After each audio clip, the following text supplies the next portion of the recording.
He was smiling. It was that pitiful smirk Marcus always wore to play the burdened husband. "Your Honor, she is acting again." His cold voice echoed as I collapsed against the oak table, gasping for air. My vision darkened, my throat choking on bitter metal. Right as I prepared to die, humiliated before 12 staring jurors, a booming voice shattered the silence. "Step back. She is not faking. She is being poisoned." Welcome to Violet Revenge Stories, and thank you so sincerely for joining us today. Unfortunately, YouTube has completely disabled the monetization features on our channel, leaving us without the necessary budget to keep our operations running. If you find today's story captivating, please consider supporting us with just $1 so we can provide our dedicated staff with the funds they need to cover their living expenses and continue creating these immersive stories for you. You can easily support us by scanning the QR code right on your screen or by clicking the donation link located in the description or the pinned comment of this video. My name is Isla Thomas. I am 34 years old, and until my world was systematically dismantled, I was a lead software engineer at Aegis Vanguard Dynamics. Aegis was not just a tech company. It was a highly classified defense technology conglomerate where every project was shrouded in absolute secrecy. My life there was defined by logic, flawless algorithms, and total control. I was a woman of science, relying on cold, hard facts. People looked at my life and saw nothing but perfection, especially when they looked at my marriage. Marcus and I had been married for 5 incredible years. He was a flashy, charismatic investment broker who commanded every room he walked into. He wore immaculate tailored suits and drove expensive cars, but at home, he stripped away that aggressive corporate persona. To me, he was endlessly attentive and fiercely protective. He was the kind of husband who would draw a hot bath for me after a grueling 80-hour work week. The man who served me breakfast in bed. The perfect emotional anchor to my chaotic, high-stakes career. We were the ideal couple, the envy of our social circle. The subtle, terrifying shift in my reality began precisely when I was on the verge of the biggest breakthrough of my entire career.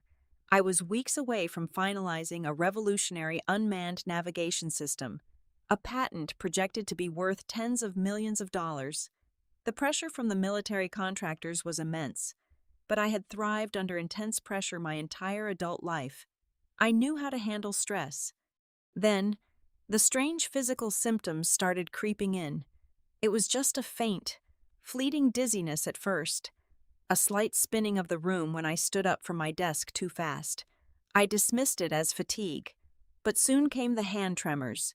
I would sit in front of my monitors, ready to type complex lines of code, and my fingers would betray me. They would shake so violently I could not strike the correct keys. My razor-sharp mind, the very tool that defined my worth, began to dull.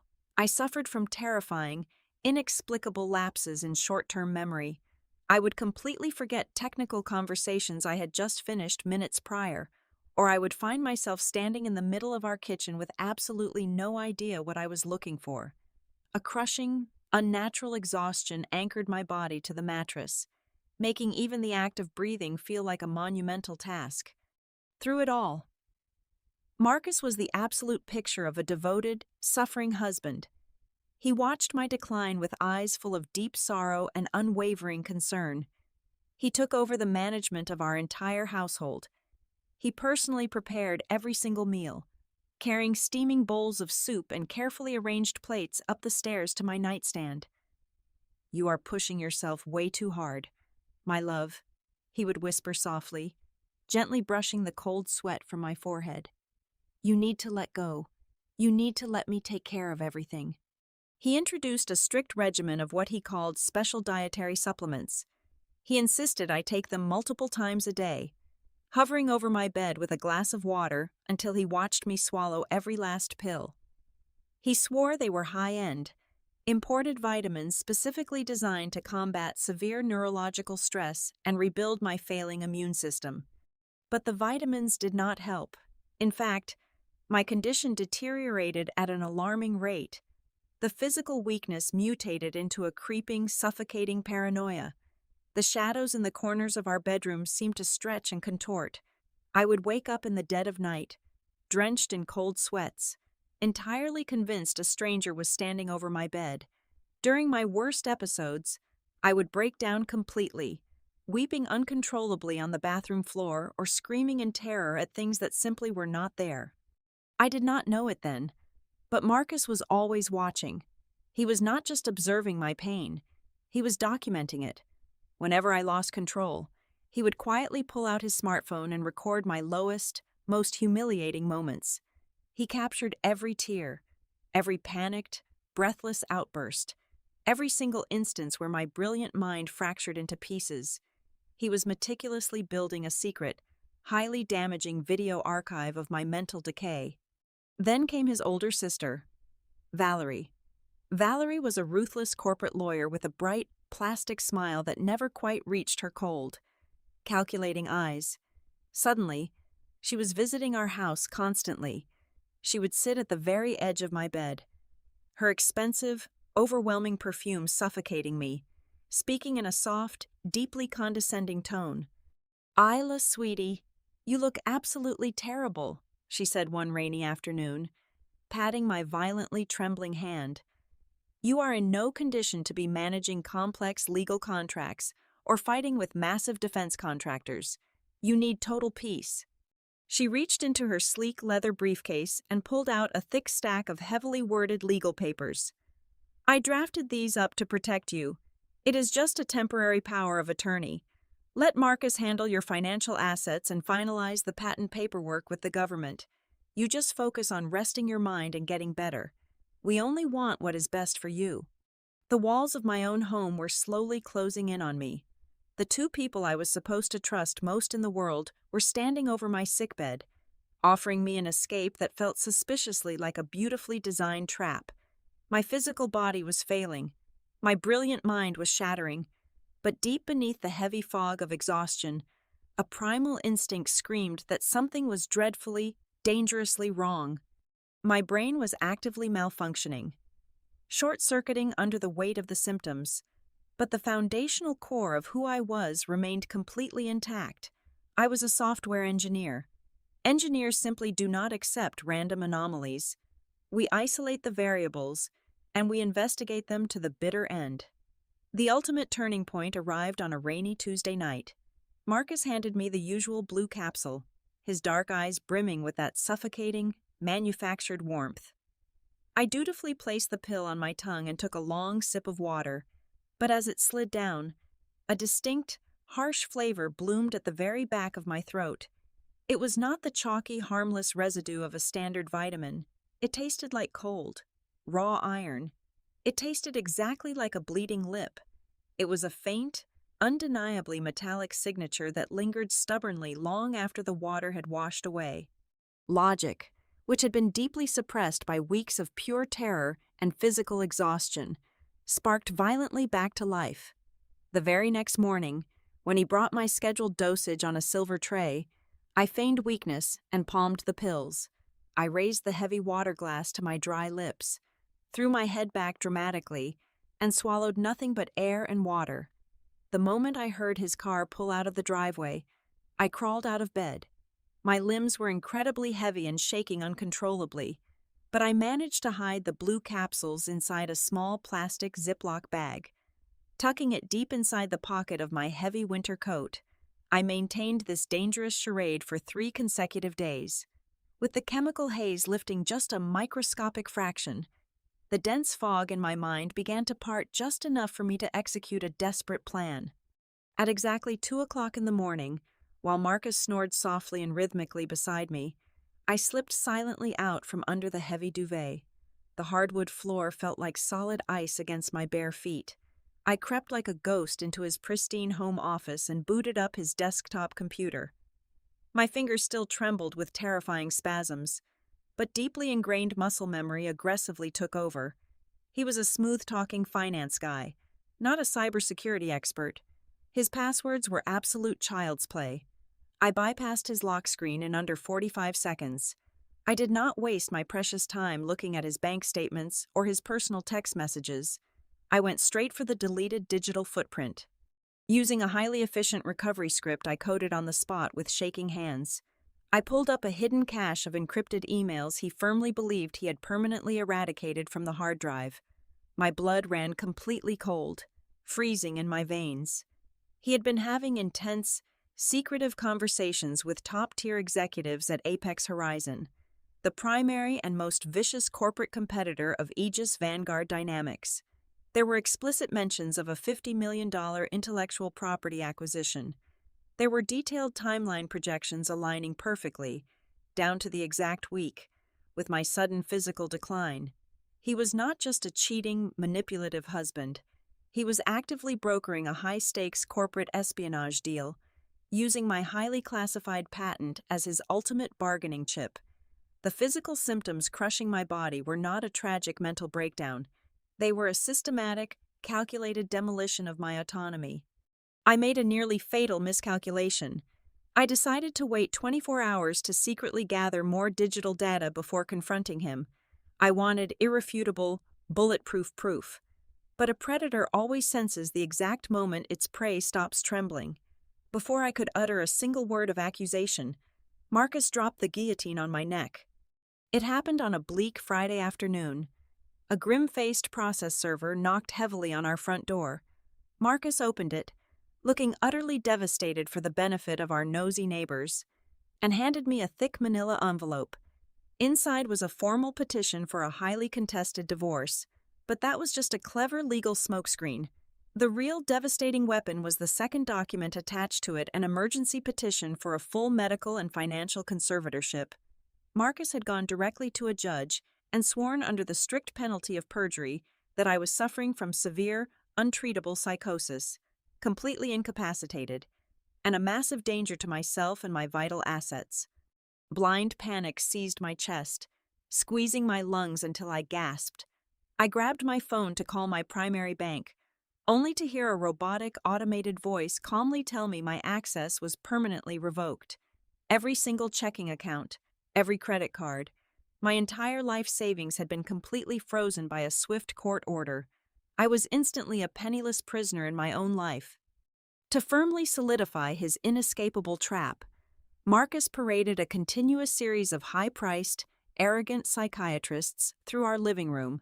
These doctors, paid handsomely by his lucrative firm, asked me deeply patronizing questions while Marcus stood mournfully behind them, playing the role of the tragic, helpless hero. I desperately tried to explain the metallic taste in my mouth, the recovered encrypted emails, the massive corporate espionage conspiracy, but my frantic, breathless tone and my violently shaking hands only provided them with exactly what they needed to see. They uniformly and confidently diagnosed me with severe schizoaffective disorder brought on by extreme occupational stress.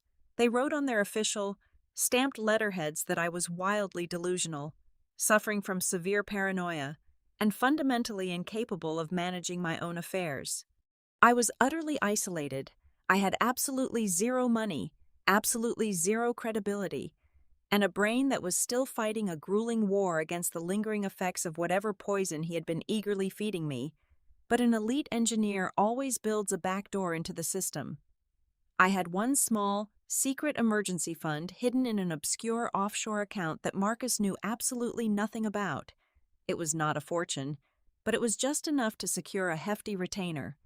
I sneaked out through the back door into the pouring rain while Marcus was dominating a lengthy conference call, and took a grimy city bus to the darkest, most aggressively feared law firm in the entire district. I did not need a mediator. I needed a gladiator. That was when I found Sarah. Sarah was a fierce, relentless women's rights attorney practically famous for completely dismantling abusive men in the courtroom. She wore sharp, immaculate tailored suits and possessed a hardened gaze that could effortlessly cut through solid steel. When I sat trembling in her leather chair, I absolutely refused to cry. I calmly laid the plastic Ziploc bag containing the suspicious blue capsules onto her pristine glass desk. I meticulously explained the metallic taste, the recovered emails, and the terrifying conservatorship filing. I fully expected her to look at me with the exact same condescending pity the psychiatrists had weaponized against me. Instead, She leaned forward, her dark eyes narrowing with intense, predatory focus. "He severely overplayed his hand," Sarah said, her voice a low, dangerous rumble that sent shivers down my spine.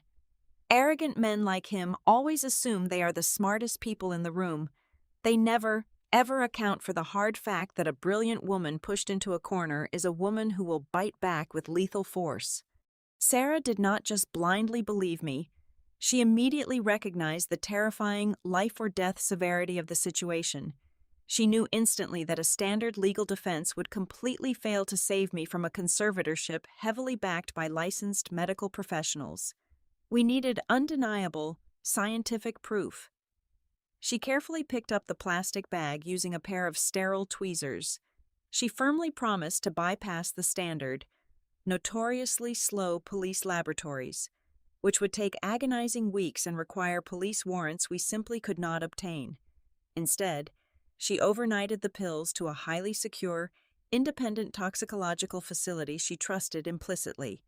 Exactly 2 days later, Sarah called me from a highly encrypted, secure line. The laboratory results had genuinely terrified even a hardened veteran like her. She told me bluntly that we needed a specialized expert witness who could never be bought, violently intimidated, or slickly discredited by Marcus and his army of high-priced corporate lawyers. We needed someone whose sheer, undeniable authority would completely shatter the false medical narrative Marcus had so carefully and maliciously constructed. Sarah reached out to her absolute most trusted contact in the extreme medical field. She brought in Major Elias Thorne. He was not a standard, soft-spoken civilian physician. Dr. Thorne was a highly decorated military medical officer who had spent the last 15 grueling years working directly for the Department of Defense. He specialized exclusively in extremely rare neurotoxins and highly classified biological warfare agents. He had witnessed the darkest, most depraved things human beings could successfully do to one another using chemical compounds. When Sarah showed him the alarming laboratory results and the fabricated medical reports Marcus's hired doctors had aggressively filed, Elias Thorne did not hesitate for a single second. He agreed to step directly into the hostile courtroom, heavily armed with indisputable, military-grade toxicological evidence, fully ready to obliterate the smug man who was actively trying to bury me alive. The legal trap was perfectly set. But this time, Marcus was the one walking blindly and arrogantly directly into it. The heavy varnished oak doors of the Fairfax County Courthouse swung open at exactly 9 o'clock in the morning, sealing me inside a sterile, unforgiving arena where my entire future would be violently dissected. Courtroom number 4 was freezing, filled with the sharp, acidic scent of floor wax and stale coffee. The mahogany benches felt like church pews designed for the condemned. I sat beside Sarah, my hands folded tightly in my lap, trying to anchor myself to reality. Marcus made his entrance perfectly timed for maximum theatrical impact. He wore a stunning, custom-tailored charcoal suit that draped flawlessly over his shoulders. His hair was perfectly styled, but he had deliberately left shadows under his eyes, carefully cultivating the exhausted, deeply tragic look of a devoted man breaking under the unbearable weight of a broken spouse. He did not look at me with malice. He looked at me with profound, agonizing pity, shaking his head ever so slightly as if my mere presence on the defense bench was a heartbreaking tragedy. The judge, a stern older man with a reputation for zero tolerance, actually offered Marcus a brief, sympathetic nod. The psychological manipulation was absolute. Marcus was controlling the narrative before a single word of testimony was spoken. The prosecution called Valerie to the witness stand first. She strode to the wooden box with the cold, predatory confidence of a seasoned corporate shark. She swore on the Bible with a perfectly straight face, adjusting her expensive silk scarf before turning her sharp, unblinking gaze toward the judge. She did not just testify, she performed a flawlessly scripted assassination of my character. "Your Honor," Valerie began, her voice dripping with manufactured sorrow, "my brother has endured an unimaginable emotional torture for the past 6 months. We have tried absolutely everything to help her. We brought her the best specialists. We altered our entire lives. But her mental deterioration is rapid, violent, and completely unpredictable. To solidify her venomous claims, Valerie's legal team rolled a massive 85-inch digital monitor into the center of the courtroom. The lights dimmed, and suddenly, the darkest, most agonizingly private moments of my recent life were broadcasted in high definition for the entire gallery to witness. It was the secret video archive Marcus had been meticulously compiling. The first video showed me at 2 a.m, kneeling on the cold kitchen tiles, weeping hysterically while desperately tearing through the lower cabinets. I looked feral, my hair matted, my eyes completely hollow and wild. The audio captured Marcus speaking in a soothing, overly calm voice, asking me what I was looking for, while I screamed nonsensically about shadows and missing files. The second video was even worse. It showed me during one of the intense neurological tremors, my hands shaking so violently that I dropped a glass of water, shattering it across the hardwood floor.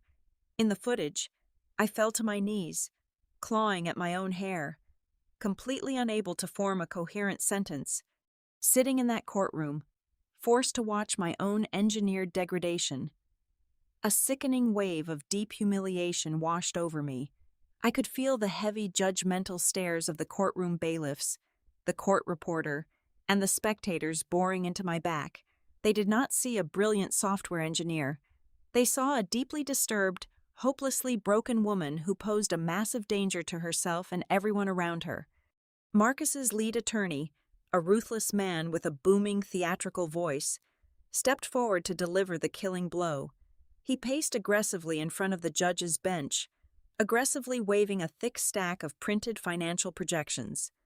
Your Honor, what you are seeing is not just a tragic medical decline, it is a highly calculated, malicious obstruction, the lawyer bellowed, pointing a thick finger directly at me. The respondent is fully aware that she holds the primary intellectual rights to an unmanned navigation patent, currently valued at over $50 million. We have substantial reason to believe she is deliberately exaggerating these alleged psychological episodes to endlessly delay the finalization of the corporate contracts, attempting to funnel the intellectual property away from her marital estate. She is using a fabricated illness as a highly lucrative stalling tactic. She is not incompetent. She is orchestrating a massive financial fraud. The sheer audacity of the lie literally took my breath away. They were taking the devastating physical symptoms they had artificially inflicted upon me and weaponizing them to claim I was a criminal mastermind faking my own destruction. It was the ultimate, inescapable trap of gaslighting. If I acted completely calm, I was a cold, calculating liar.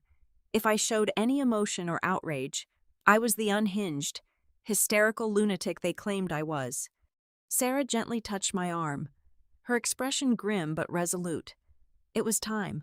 I had to take the witness stand to defend my own sanity. The walk from the defense table to the witness box felt like navigating a steep, treacherous mountain at a dangerously high altitude.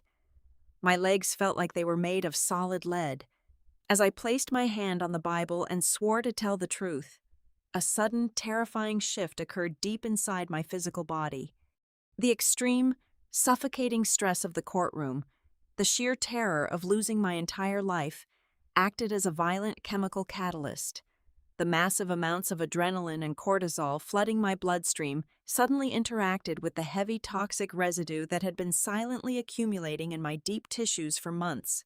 The poison, which had been simmering quietly in the background, suddenly boiled over into a full, systemic neurological attack. The bright fluorescent lights overhead suddenly flared into blinding, stabbing halos of white fire. A deafening, high-pitched ringing sound erupted in my ears, drowning out the voice of the judge.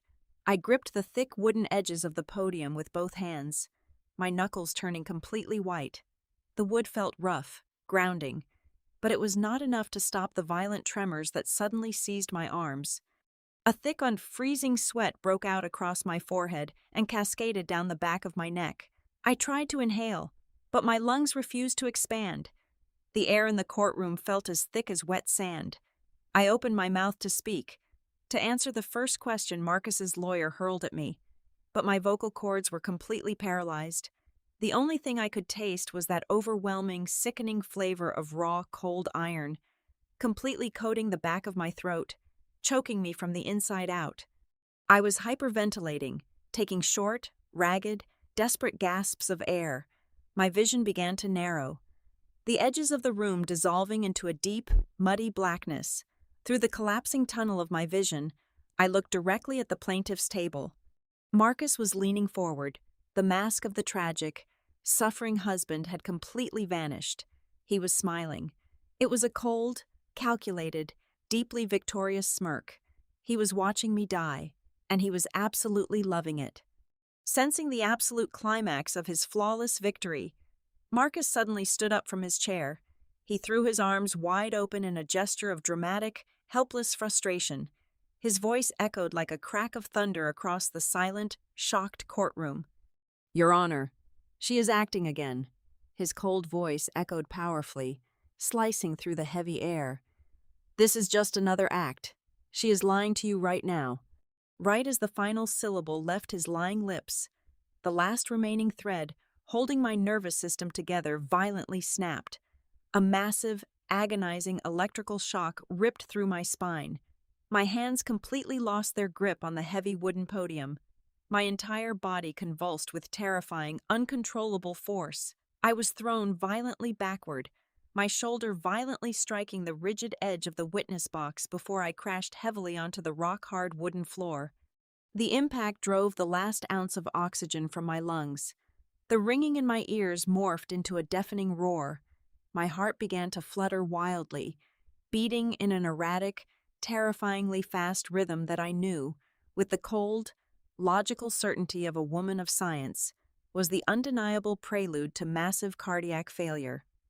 I was completely paralyzed on the cold floor of the Fairfax County Courthouse, trapped inside a failing, poisoned body, hovering agonizingly on the razor-thin boundary between life and absolute darkness. The entire courtroom plunged into a state of absolute, paralyzed shock. For 2 agonizing seconds, the only sound in the massive chamber was the horrifying, wet rasp of my own desperately struggling lungs. Then, the judge violently slammed his heavy wooden gavel down onto the sounding block, shattering the paralysis. "Bailiff, call 911 immediately," the judge roared, half standing from his elevated leather chair. But Marcus's lead attorney, a man whose greed entirely eclipsed his basic human decency, actually stepped forward and raised his hands in a blocking gesture. "Your Honor, please wait. Do not halt these proceedings. I strongly object. This is nothing but a highly calculated theatrical trick. She is intentionally stalling to avoid answering my questions under oath." Before the judge could even formulate a furious response, a massive commotion erupted from the back rows of the spectator gallery. A tall, broad-shouldered man in a dark, impeccably tailored suit exploded from his seat. He did not bother to push through the swinging wooden gate separating the public from the legal floor. Major Elias Thorne simply vaulted over the heavy mahogany divider with the terrifying, lethal agility of a seasoned combat veteran entering a hostile war zone. Marcus, seeing a stranger rapidly approaching, immediately tried to re-establish his dominance. He lunged forward, adopting his pathetic, fake persona of the deeply concerned husband. "Oh my God, Isla, honey," he cried out, reaching his perfectly manicured hands toward my convulsing body. He never even made it close. Major Thorne did not slow down. He hit Marcus with a brutally stiff, straight-armed shove directly to the center of his chest. The sheer kinetic force of the military officer sent Marcus flying backward, crashing heavily into the plaintiff's table and scattering his mountain of fabricated legal documents everywhere. Elias dropped to his knees beside me. The absolute chaos of the courtroom seemed to bounce right off him. He operated in a terrifyingly cold, hyper-focused bubble of pure medical command. He immediately pulled a high-intensity medical penlight from his inner jacket pocket and clicked it on, prying my violently fluttering eyelids open. The blinding beams sliced into my vision. "Pulse are completely blown and unresponsive," Elias muttered rapidly. his voice entirely devoid of panic, heavily saturated with raw clinical authority. He jammed two strong fingers deeply against the pulse point on my neck. Massive tachycardia, severe, erratic arrhythmia. With his other hand, he forcefully opened my jaw, shining the bright light directly into my mouth. Distinct dark mucosal banding along the gum line, severe heavy metal presentation. Elias snapped his head up, locking eyes with the terrified bailiff who was fumbling with his radio. The major's voice exploded like a mortar shell inside the enclosed room.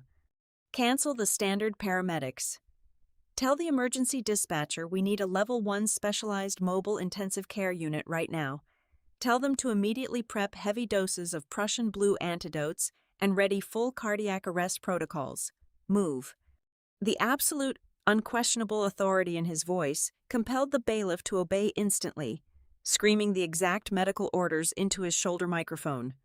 Marcus finally scrambled back to his feet, his chest heaving, his face twisting into a mask of ugly, desperate rage. "What the hell do you think you are doing?" Marcus screamed, aggressively pointing at Elias. "Get your hands off my wife right now. She is simply having a severe panic attack. She is mentally unstable." Elias stopped his medical assessment for one fraction of a second. He slowly stood up to his full height, turning to face Marcus. The contrast was genuinely stunning. Marcus was a slick, manipulative corporate coward. Elias was an apex predator. The major stepped directly into Marcus's personal space, his eyes narrowing into cold, lethal daggers. "This is not a panic attack," Elias stated. He did not shout. His voice dropped to a low, deeply dangerous register that carried perfectly across the dead silence of the courtroom. "This is a textbook case of acute thallium poisoning." Elias pivoted sharply on his heel, turning his imposing figure toward the elevated bench. He addressed the stunned judge with a tone made of solid, unbreakable steel. "Your Honor, my name is Major Elias Thorne. I am a senior military toxicologist with the Department of Defense.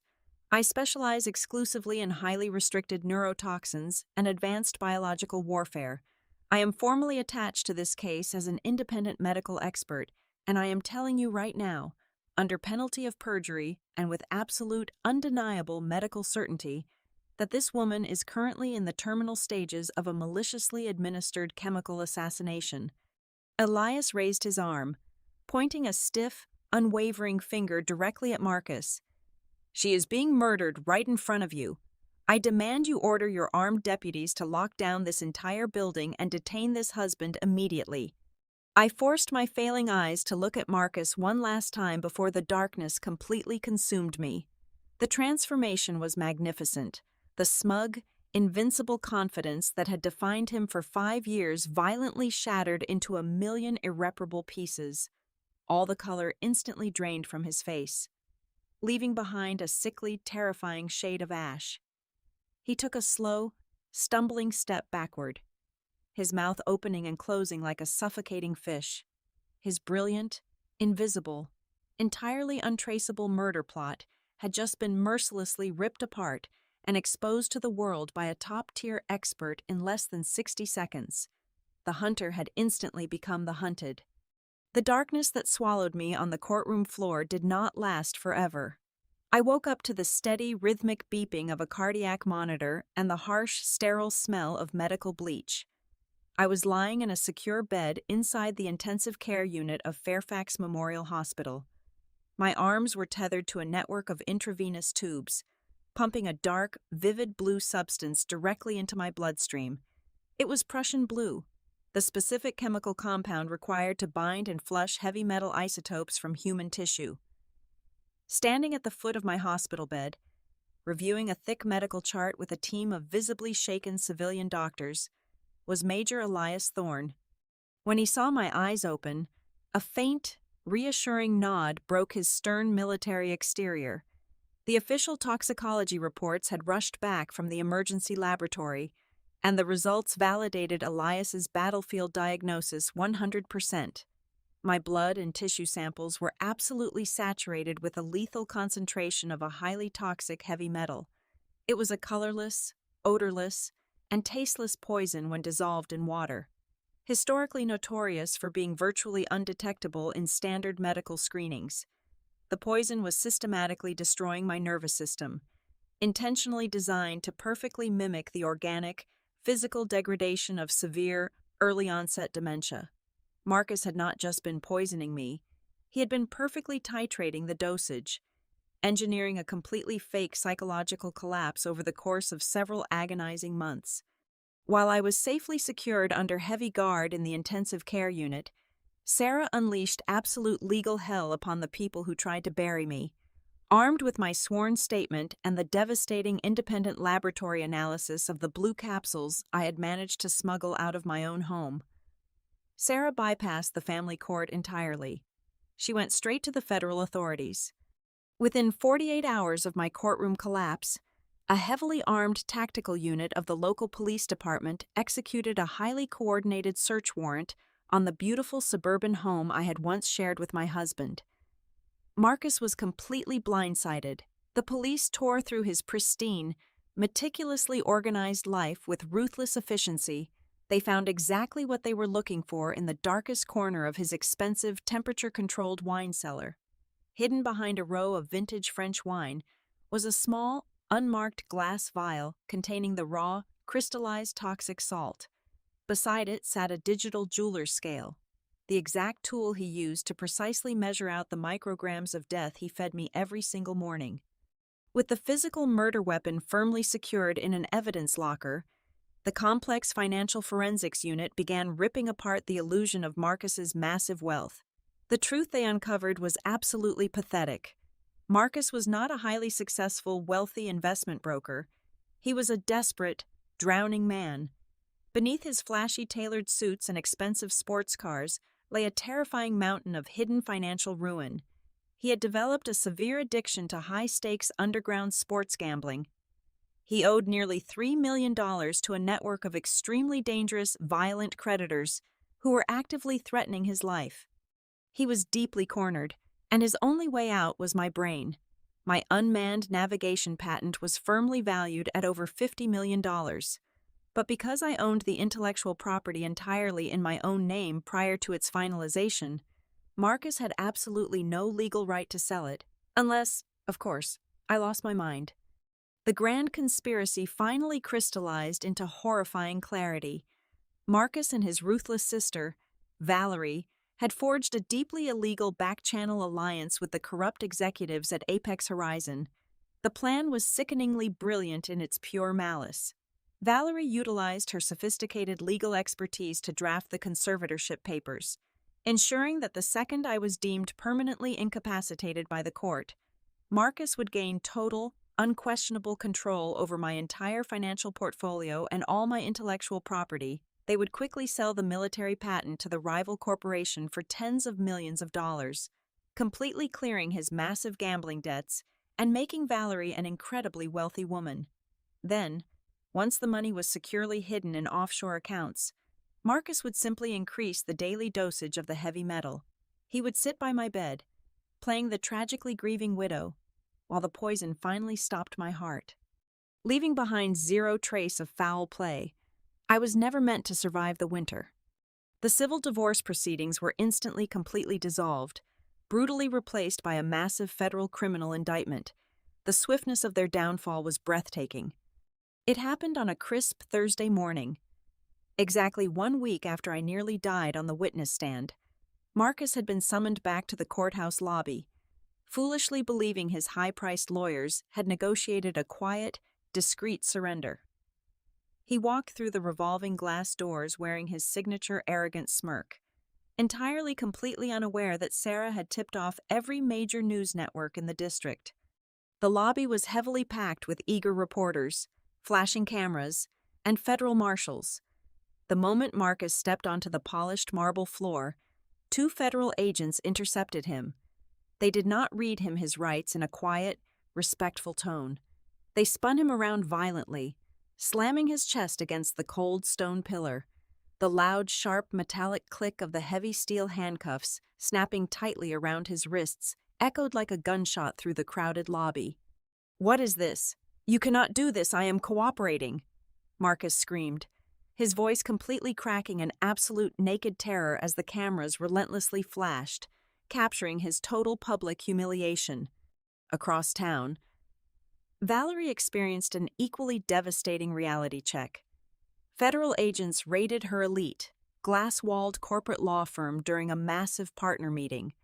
They marched her out of the luxurious high-rise building in handcuffs, right past her stunned, silent colleagues. She was instantly charged with multiple counts of felony fraud, criminal conspiracy, and direct complicity in attempted murder.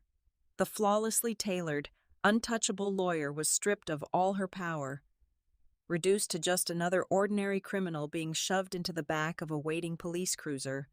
Lying in my hospital bed, watching the breaking news broadcast on the small television mounted to the wall, a profound, heavy silence settled over my hospital room. I watched Marcus, the man who had kissed my forehead while secretly feeding me poison, being shoved forcefully into a federal transport van.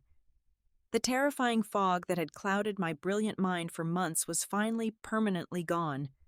I was no longer a broken, helpless victim. I was the architect of their absolute destruction. 7 months passed. The recovery process was not a cinematic montage of immediate triumph. It was a grueling, agonizing battle to reclaim my own biology. The daily intravenous treatments slowly stripped the heavy metal from my bones and tissues. As the toxic residue was flushed from my system, the terrifying fog that had suffocated my brain completely evaporated. My intellect, my sharp logic, and my unyielding memory returned with a fierce, crystalline clarity. I was no longer a terrified victim trapped in a failing body. I was completely restored, and I was dangerously focused. The final knot of this nightmare was untangled inside a federal courtroom during the dead of winter. It was a vastly different stage than the one where I had nearly lost my life. Marcus sat at the defense table, completely stripped of his bespoke suits and his arrogant aura. He wore a standard-issue, ill-fitting orange prison uniform.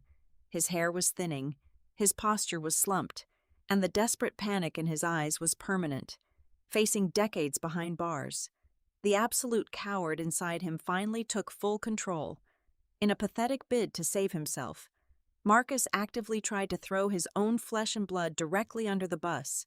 He took the stand and wept, claiming Valerie was the true mastermind. He swore under oath that his sister had entirely orchestrated the corporate espionage and that she had secretly poisoned my food without his knowledge. But I was not about to let him rewrite history. When the prosecution called me to the witness stand, my steps were not heavy or trembling. I walked up to the mahogany box with absolute, undeniable power. I did not just answer their questions. I systematically dismantled his entire defense using the very weapon he had underestimated my brilliant mind. I presented the highly encrypted digital logs I had successfully recovered from his computer on that terrifying rainy night. I meticulously guided the jury through the complex metadata, definitively proving that Marcus was the one who initiated the secret emails to the rival corporation. I showed them the digital receipts proving he personally purchased the unmarked glass vial and the precision jeweler's scale using a hidden cryptocurrency wallet. I stared directly into his terrified eyes as I read his own damning words out loud to the silent courtroom, utterly severing his only remaining lifeline. He had absolutely nowhere left to run. The jury deliberated for less than 3 hours. The verdicts were delivered like heavy hammer blows. For the charges of premeditated attempted murder and massive federal wire fraud, the judge sentenced Marcus to 20 years in a maximum security federal penitentiary, with absolutely no possibility of early parole. Valerie, the arrogant corporate shark who thought she could legally engineer my demise, was permanently stripped of her license to practice law and sentenced to 12 years in federal prison for criminal conspiracy and severe legal fraud. They were both completely erased from the privileged society they had violently manipulated. With the heavy, suffocating weight of my past finally severed, my professional life skyrocketed.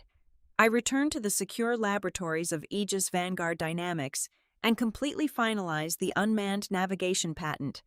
The groundbreaking system launched flawlessly, securing a historic contract with the Department of Defense. Recognizing my undeniable resilience and my unparalleled technical brilliance, the executive board of Aegis did not just welcome me back. They officially promoted me to the highly coveted position of Director of Technological Innovation. Late one Friday evening, after the massive corporate celebration had finally quieted down, I took the private elevator all the way up to the rooftop of the Aegis headquarters. I stood dangerously close to the edge. 70 stories above the glittering, sprawling city, the cold night wind whipped through my hair, filling my strong, healthy lungs with crisp, clean air. Looking down at the endless grid of moving lights, I finally understood the brutal, priceless lesson I had paid for with my blood. Never, under any circumstances, doubt the primal warnings of your own intuition. Sometimes, the most lethal threats in our lives do not hide in dark alleys.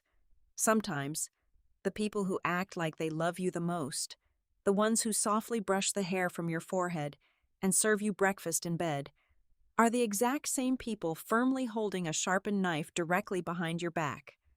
I took one last, deep breath of absolute freedom, turned my back on the empty sky, and let a powerful, triumphant smile spread across my face. The curtain had finally fallen on my tragedy, but my real life had just begun.